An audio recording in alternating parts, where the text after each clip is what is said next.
来这个本土疫情继续来炭烧，未来到底是要继续来清零，或者是要甲病毒来共存呢？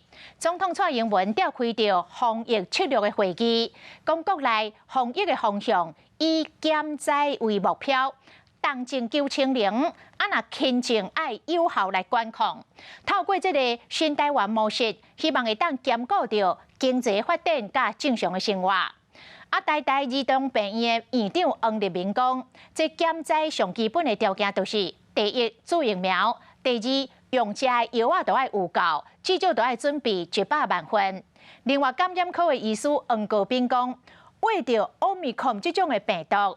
有99%以上是属于轻症，应该让民众有自然感染病毒的机会，让更较多人得到保护力。请教啊，是不是很清楚的说明，我们现在是要从清零走向共存这样的一个过渡模式？可以这样说，可以这样说。对，所以最终我们的目标是不是要走向开放与病毒共存？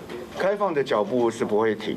卫福部长陈时中今仔日面对立委蒋万安质询，有讲到台湾慢慢行向共存，因为总统蔡英文昨召开府院防疫会议，强调现阶段莫有动静出现，管理好轻症防疫的办法。不过，台大儿童病院院长黄立明讲，国内共有23500人份的抗病毒药啊，差不多平均每1000人才分得到1份，药的数量受过少。以我们以前的经验，我们在对付流感的经验呢？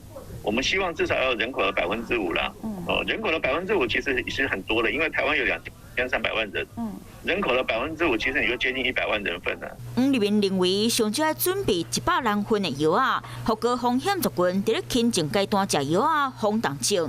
不过，有医师认为，得到 Omicron 病毒99%以上拢是轻症，应该让民众有自然感染的机会，让更加侪人得到保护力。然后说我们不。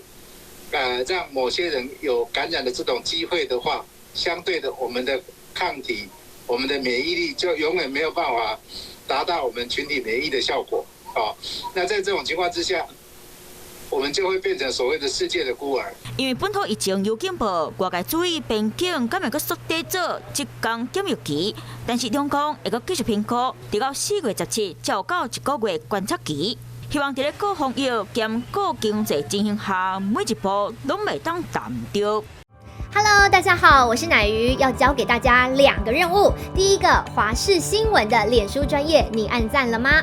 还有华视新闻的 YouTube 频道，赶紧订阅起来，还要记得按赞，开启小铃铛哦。